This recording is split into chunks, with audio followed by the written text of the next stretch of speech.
अंजलि अंजलि का आज कॉलेज में पहला दिन था। वो इस दिन को लेकर बहुत खुश थी। नए दोस्त, नया माहौल।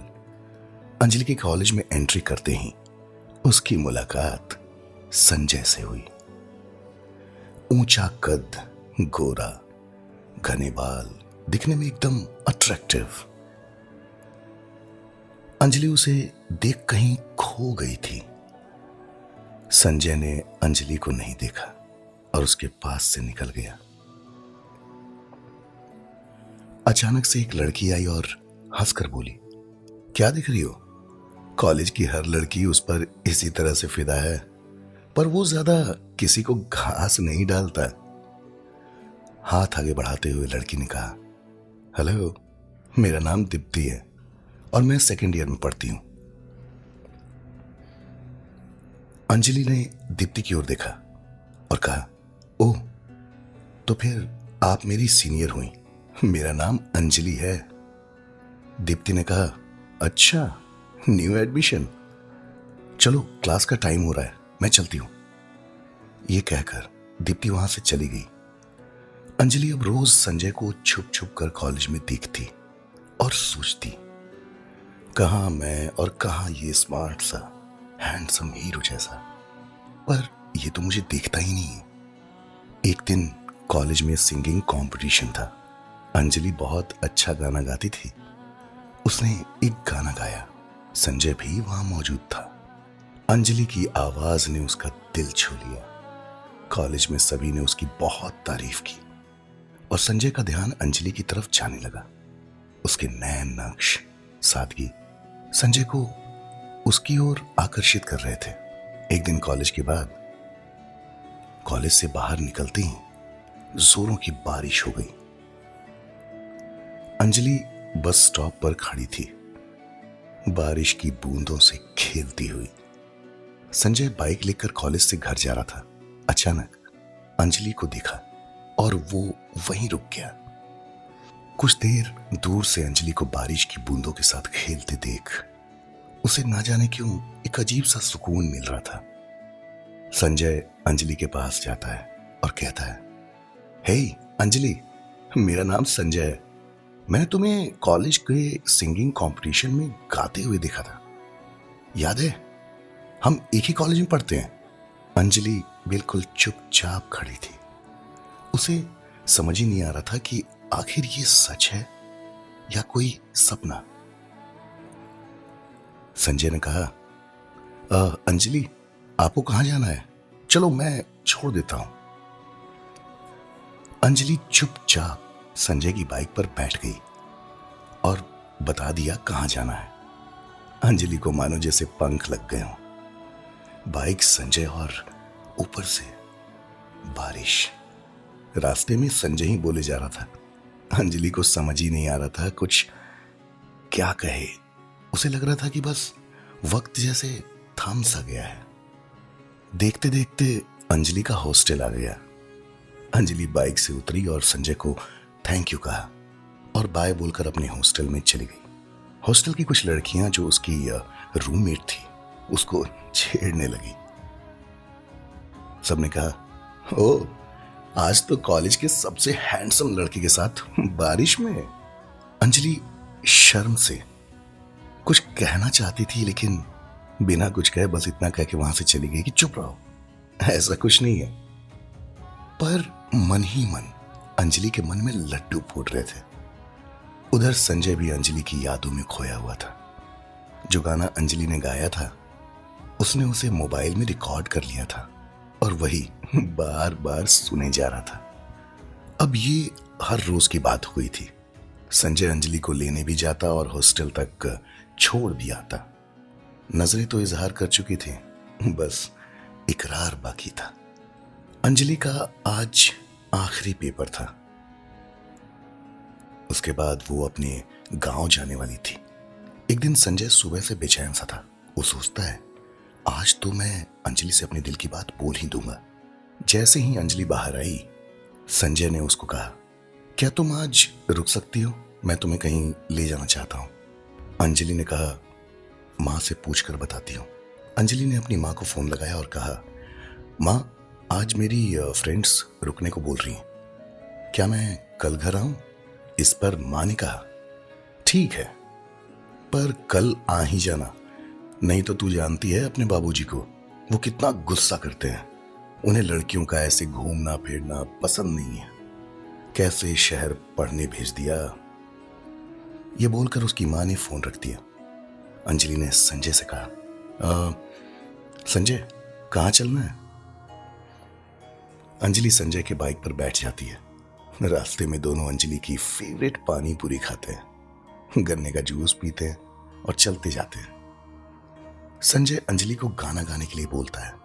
यही गुनगुनाते गुनगुनाते 2 घंटे के सफर के बाद दोनों शहर से दूर समंदर के किनारे पर पहुंच जाते हैं। अंजलि ने ऐसा नजारा पहले कभी नहीं देखा था। वो बहुत खुश होती है। थोड़ी देर बाद अंजलि रेत पर एक दिल बनाती है जिसमें अंजलि और संजय लिखा होता है। संजय घुटनों पर बैठकर अंजलि से कहता है, क्या तुम जिंदगी के सफर में मेरी हमसफर बनोगी अंजलि? अंजलि शर्म और खुशी के साथ थोड़ी देर संजय को देखती रहती है और आखिर में कहती है, हाँ संजय, मैं तुम्हें बहुत पसंद करती हूं। कुछ देर बाद बीच पर लाइट जल जाती है। दोनों टहलते हुए डिनर के लिए पास के एक रेस्टोरेंट में जाते हैं जहां संजय ने सब कुछ पहले से अरेंज कर रखा था। संजय अंजलि से कहता है, अंजलि, ये सब तुम्हारे लिए है। ये सुनकर अंजलि कहती है, इतना सब कैसे किया? संजय कहता है, उसके पापा शहर के फेमस बिजनेसमैन हैं जिनका नाम मिस्टर मनीष राज सिंघानिया है। पैसों की कोई कमी नहीं है, बस एक फोन कॉल ही काफी है। दरअसल अंजलि को संजय के बारे में कुछ ज्यादा पता नहीं था। वो सोच में पड़ जाती है। फिर संजय कहता है, हेलो अंजलि, कहाँ खो गई? अंजलि ने कहा, कहीं नहीं, बस यूं ही। और फिर दोनों डिनर करते हैं और फिर समंदर के किनारे बैठ आसमान में चांद तारे देखते हैं और बातों का सिलसिला चलता ही जाता है।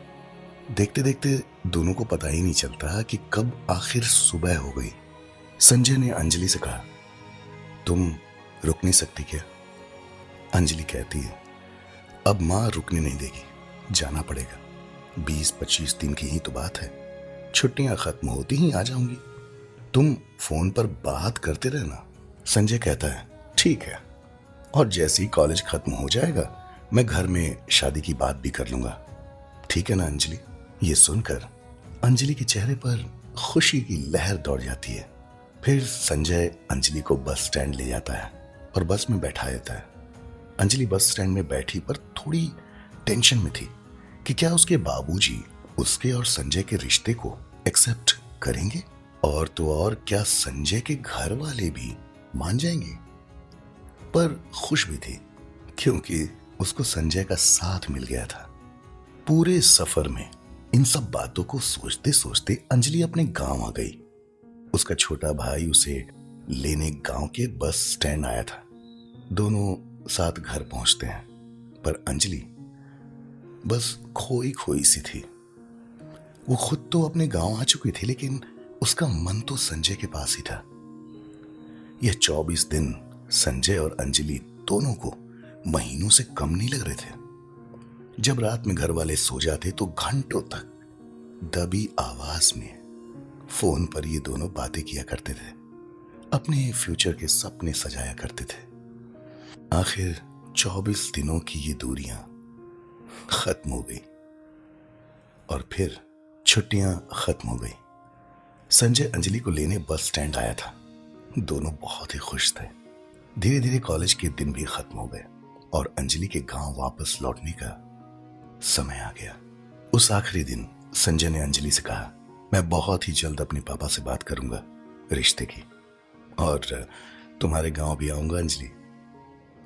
अंजलि ने कहा, हाँ, मैं भी गांव जाकर माँ और बाबूजी से बात करूंगी। फिर अंजलि अपने गांव चली गई। संजय ने अपने पापा को अंजलि के बारे में बताया। इस पर उसके पापा ने कहा, वो ना तो हमारी बिरादरी की है और न ही उसकी हैसियत हमारे बराबर है। उधर अंजलि ने डरते डरते अपनी माँ को सारी बातें बताई। उसकी माँ ने उसके पिताजी से सारी बात कह दी। इस पर अंजलि के पिताजी ने अंजलि से कहा, मुझे यह रिश्ता मंजूर नहीं है अंजलि, क्योंकि इस गांव में मेरी एक इज्जत है। कैसे मैं तुम्हारी शादी अपनी बिरादरी के बाहर शहर के किसी अनजान से कर दूं? मैं गांव के किसी लड़के के साथ ही तुम्हारी शादी करवाऊंगा। और वैसे भी शहरी लोगों का क्या भरोसा। अपने बाबूजी की बातें सुनकर अंजलि दुखी हो जाती है, लेकिन कहती है, पिताजी आप बस एक बार संजय से मिल तो लीजिए। एक बार उससे और उसके परिवार से मिलकर आपका जो भी फैसला होगा आप सुना दीजिएगा।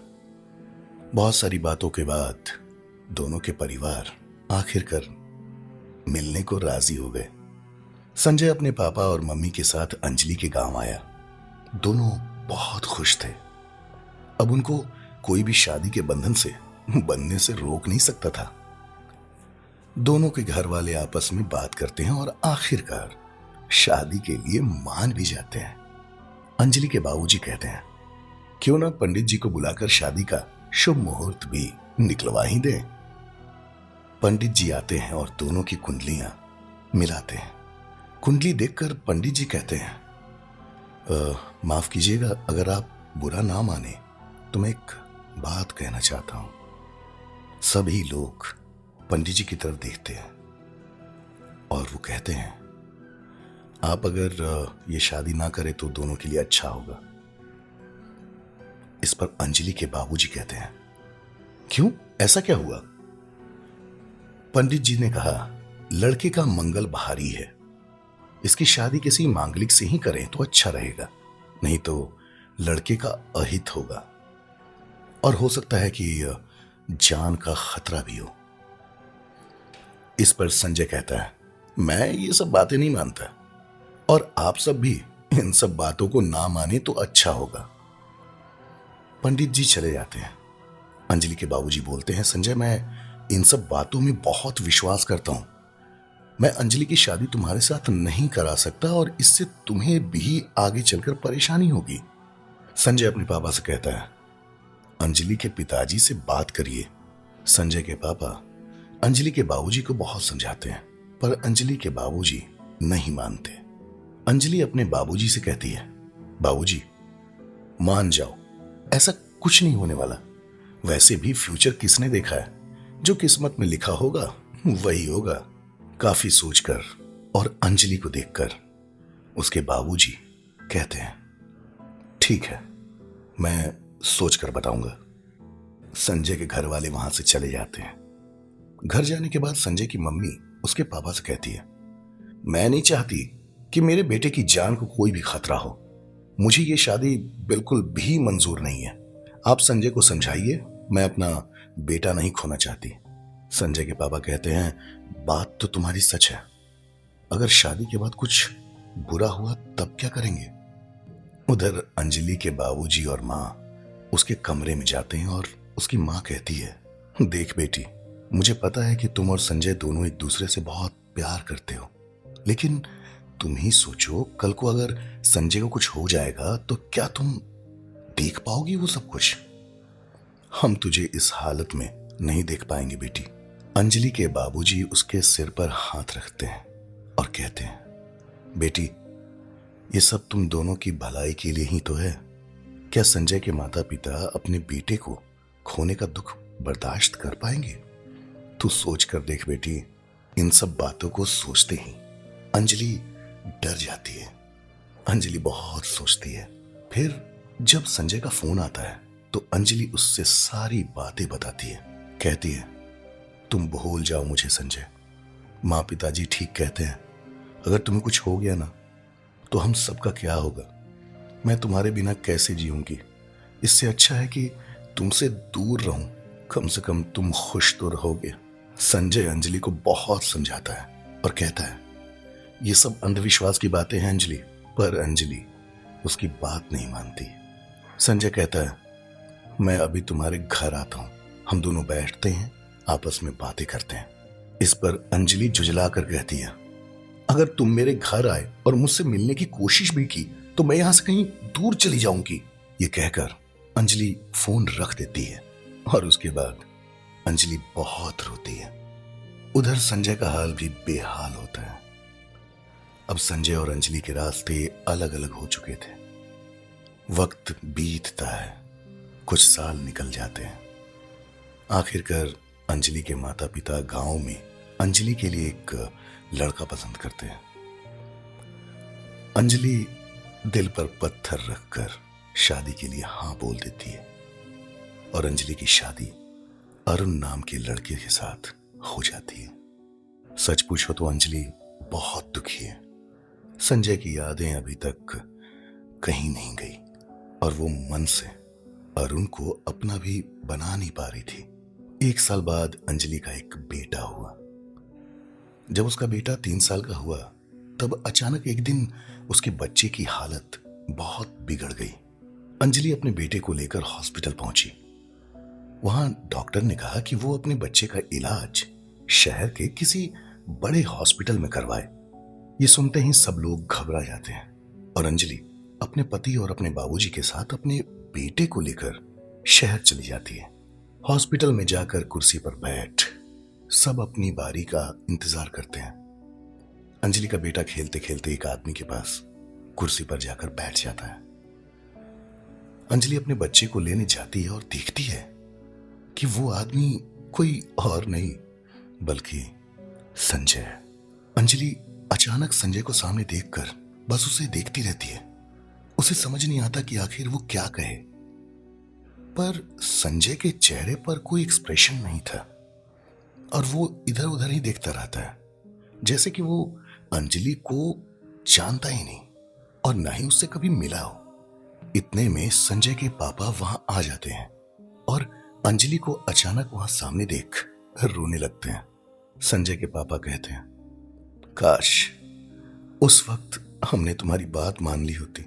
संजय के पापा को देखकर अंजलि के बाबूजी वहां सामने आते हैं और कहते हैं, आप यहां कैसे? संजय के पापा कहते हैं, संजय ने मेंटल बैलेंस खो दिया है और 2 सालों से उसका इस हॉस्पिटल में इलाज चल रहा है। इतने में अंजलि का पति उन्हें बातें करते हुए देखता है और अंजलि के बाबूजी से पूछता है, बाबूजी ये कौन है? अंजलि के बाबूजी कहते हैं, ये अंजलि के कॉलेज का दोस्त है। सब बड़े दुखी होते हैं। अंजलि अपने बच्चे को हॉस्पिटल से डॉक्टर को दिखवाकर आखिरकार घर लौट आती है और अकेले में अपने बाबूजी से कहती है, देख लिया बाबूजी, ये कुंडली उंडली कुछ नहीं होती। जो होना होता है वही होता है। कोई किस्मत से भाग नहीं सकता। ये बोलते ही अंजलि की आंखें बाहर आती हैं और वो रोती हुई अपने कमरे की ओर चली जाती है।